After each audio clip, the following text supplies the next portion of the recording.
വിജയ് മല്യ, നീരവ് മോഡി തുടങ്ങിയ ന്യൂജൻ അവതാരപ്പിറവികളുടെ മുഴുവൻ രൗദ്രഭാവവും ആവാഹിച്ച വേറൊരു മൂർത്തി ഉണ്ടായിരുന്നു. ആ മൂർത്തിയുടെ പേരായിരുന്നു the big bull Harshad Mehta. ചെറിയ കോടികളുടെ റീറ്റെയിൽ തട്ടിപ്പുകൾ കണ്ട് തഴമ്പിച്ച ഇന്ത്യക്കാർക്ക് മുന്നിൽ ഹോൾസെയിൽ തട്ടിപ്പിൻ്റെ ഒരു പുതിയൊരു ലോകം തുറന്നിട്ടത് ഹർഷദ് മേത്തയായിരുന്നു. 1992 ഏകദേശം 4000 കോടി രൂപയായിരുന്നു ഇതിൻ്റെ മാഗ്നിറ്റ്യൂഡ്. ഇന്നത്തെ ഇൻഫ്ലേഷൻ റേറ്റ് വെച്ച് നോക്കുമ്പോൾ ഏകദേശം 20,000 കോടി രൂപയോളം വരും ഈ തുക. 1954 ഗുജറാത്തിലെ ഒരു സാധാരണ കുടുംബത്തിലായിരുന്നു ഹർഷദ് മേത്തയുടെ ജനനം. ചെറുകിട ജോലികളുമായി മുംബൈയിലെത്തിയ അദ്ദേഹം 1980ഓടെ ഷെയർ മാർക്കറ്റിൽ എത്തപ്പെടുകയും 1984 ഗ്രോമോർ എന്ന സ്വന്തം ഷെയർ ട്രേഡിംഗ് സ്ഥാപനം സ്ഥാപിക്കുകയും ചെയ്തു. നല്ല രീതിയിൽ ട്രേഡിംഗ് നടക്കുന്നതിനിടയിലാണ് അദ്ദേഹം തട്ടിപ്പിലേക്ക് തിരിയുന്നത്. ഒരു കമ്പനിയുടെ ഷെയർ ലാർജ് സ്കെയിലിൽ വാങ്ങിക്കൂട്ടുകയും അങ്ങനെ ആ സ്റ്റോക്കിൻ്റെ വില ക്രമാതീതമായി ഉയരുകയും ചെയ്യുമ്പോൾ മറ്റുള്ളവരുടെ ശ്രദ്ധ ഇതിലേക്ക് പതിയുകയും അവരും ഈ പർട്ടിക്കുലർ ഷെയർ വാങ്ങിക്കൂട്ടുകയും ചെയ്യുന്നു. ഇങ്ങനെ ആർട്ടിഫിഷ്യൽ പമ്പിങ്ങിലൂടെ ഷെയർ പ്രൈസ് പീക്കിലെത്തുമ്പോൾ ഹർഷദ് മേത്ത തൻ്റെ കൈവശമുള്ള ബൾക്ക് ഓഫ് ഷെയർസ് വിറ്റഴിക്കുന്നു. ഇതിലൂടെ ചുരുങ്ങിയ ദിവസം കൊണ്ട് കോടികൾ ലാഭം കിട്ടുന്നു. ഇങ്ങനെ ബൾക്ക് ഓഫ് ഷെയർസ് വാങ്ങിക്കൂട്ടുന്നതിനുള്ള പണം കണ്ടെത്തിയിരുന്നത് മറ്റൊരു തട്ടിപ്പിലൂടെയായിരുന്നു. അതിനായി അദ്ദേഹം കൂട്ടുപിടിച്ചത് ബാങ്കുകളെയായിരുന്നു. ഷെയർ മാർക്കറ്റിലുള്ള തൻ്റെ റെപ്യൂട്ടേഷൻ മുതലെടുത്തുകൊണ്ട് അദ്ദേഹം ബാങ്കുകളെ സമീപിക്കുകയും ഗവൺമെൻറ് ബോണ്ടുകൾ വിൽക്കുന്നതിനും വാങ്ങുന്നതിനും 2 ബാങ്കുകൾക്കിടയിലുള്ള മീഡിയേറ്ററായി അദ്ദേഹം നിലകൊള്ളുകയും ചെയ്തു. പബ്ലിക്കിൽ നിന്നും സ്വീകരിക്കുന്ന നിക്ഷേപങ്ങൾക്ക് ഗവൺമെൻറ് കൊടുക്കുന്ന വളരെ സെക്യൂർഡായ ടേമാണ് ബോണ്ട്. അക്കാലത്ത് ബോണ്ടുകൾ കൈമാറ്റം ചെയ്യപ്പെട്ടിരുന്നത് ബ്രോക്കർ വഴിയായിരുന്നു. ഇങ്ങനെ ബോണ്ടുകൾ കൈമാറ്റം ചെയ്യുന്നതിനിടയിലുള്ള കുറച്ച് ദിവസങ്ങളിൽ ഹർഷദ് മേത്തയുടെ അക്കൗണ്ടിലെത്തിയിരുന്നത് ബാങ്കുകളുടെ കോടികളായിരുന്നു.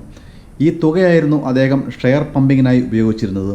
ഇങ്ങനെ മാനിപ്പുലേറ്റ് ചെയ്യുന്ന ഷെയർ കൂടിയ തുകയ്ക്ക് പെട്ടെന്ന് വിൽക്കുകയും ബാങ്കുകൾക്ക് കൊടുക്കാനുള്ള തുക കൃത്യമായി തന്നെ കൊടുക്കുകയും ചെയ്തിരുന്നു.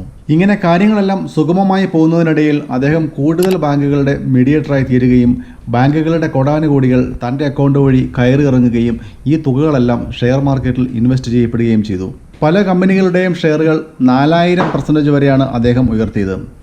കേവലം 200 രൂപ മുഖവിലയുണ്ടായിരുന്ന ACCയുടെ ഷെയറിന് 9000 രൂപ വരെ അദ്ദേഹം എത്തിച്ചു.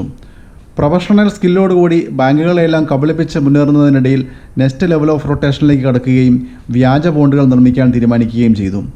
അതിന് അദ്ദേഹം കൂട്ടുപിടിച്ചത് ബാങ്ക് ഓഫ് കരാഡ്, മെട്രോപൊളിറ്റൻ ബാങ്ക് എന്നീ മുംബൈയിലെ 2 ചെറുകിട ബാങ്കുകളെയായിരുന്നു. 1991ഓടെ കാര്യങ്ങളെല്ലാം അതിൻ്റെ ഉച്ചസ്ഥായിയിലെത്തുന്നു. ആ വർഷം ഹർഷദ് മേത്ത കൊടുത്ത ടാക്സ് ധീരുഭായ് അംബാനിയേക്കാൾ കൂടുതലായിരുന്നു. ഇദ്ദേഹം ഇന്ത്യയിലെ ഏറ്റവും വലിയ ബിസിനസ് സെലിബ്രിറ്റിയായി. Amitabh Bachchan of stock exchange എന്നായിരുന്നു അദ്ദേഹത്തിൻ്റെ വിളിപ്പേര്. ലക്ഷറി കാറുകൾ, ലക്ഷറി വില്ലകൾ, ഗോൾഫ് ക്ലബ്ബുകൾ എല്ലാം അദ്ദേഹത്തിന് സ്വന്തമായി ഉണ്ടായിരുന്നു. പല ബിസിനസ് മാഗസിനുകളുടെയും കവർ പേജ് ഹർഷദ് മേത്ത എന്ന ബിസിനസ് തൈക്കൂണായിരുന്നു.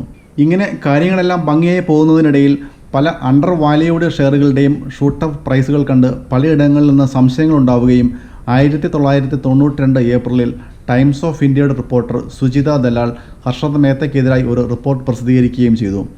ഇതോടെ കാര്യങ്ങളെല്ലാം തകിടം മറിഞ്ഞു. അതോടെ പല സംശയങ്ങളുടെയും ആക്കം കൂടുകയും സ്റ്റോക്ക് പ്രൈസ് കൂപ്പുകുത്തുകയും ചെയ്തു. ബാങ്കുകൾ പൈസ തിരിച്ചടയ്ക്കുന്നതിനായി ഹർഷദ് മേത്തയോട് കെഞ്ചി. ഹർഷദ് മേത്തയ്ക്ക് തൻ്റെ കൈവശമുണ്ടായിരുന്ന ബൾക്ക് ഓഫ് ഷെയർസ് വിറ്റഴിക്കാനായില്ല. ബാങ്കുകൾക്കെതിരായും ഹർഷദ് മേത്തയ്ക്കെതിരായും CBI അന്വേഷണം തുടങ്ങി. ഇന്ത്യൻ സ്റ്റോക്ക് മാർക്കറ്റ് തകർന്നു. സെൻസസ് 2000 പോയിൻ്റാണ് ഇടിഞ്ഞത്. ഇന്ത്യൻ ബാങ്ക് സിസ്റ്റമാണ് തകർന്നു വീണത്. 4000 കോടിയുടെ സ്കാം. ചെറിയ കുംഭകോണങ്ങൾ കേട്ടിട്ടുള്ള ഇന്ത്യക്കാർക്ക് ചിന്തിക്കാൻ പറ്റാത്ത ഫിഗറായിരുന്നു ഇത്. അനേകം നിക്ഷേപകരുടെ കോടികൾ ഒലിച്ചുപോയി. വിജയ ബാങ്ക് ചെയർമാനടക്കം പലരും ആത്മഹത്യ ചെയ്തു. 600ഓളം സിവിൽ കേസുകളായിരുന്നു ഹർഷദ് മേത്തയ്ക്കെതിരായി ചുമത്തിയിരുന്നത്. സെബി അദ്ദേഹത്തെ ആജീവനാന്തം വിലക്കി. പല കേസുകളിലും അദ്ദേഹത്തിന് ജാമ്യം ലഭിക്കുകയും 2001 ഡിസംബർ 31 താനെ ജയിലിൽ വെച്ച് തൻ്റെ 47ാമത്തെ വയസ്സിൽ ഹാർട്ട് അറ്റാക്ക് വന്ന് അദ്ദേഹം മരണപ്പെട്ടു. എന്തായാലും ഈ സംഭവത്തോടെ സെബി കരുത്താർജിക്കുകയും ഇന്ത്യൻ ഷെയർ മാർക്കറ്റിൽ പല നിയന്ത്രണങ്ങൾ കൊണ്ടുവരികയും ചെയ്തു. ഈ കേസ് പുറത്തു കൊണ്ടുവന്ന സുജിത ദലാലിന് പത്മശ്രീ കൊടുത്താണ് രാഷ്ട്രം ആദരിച്ചത്.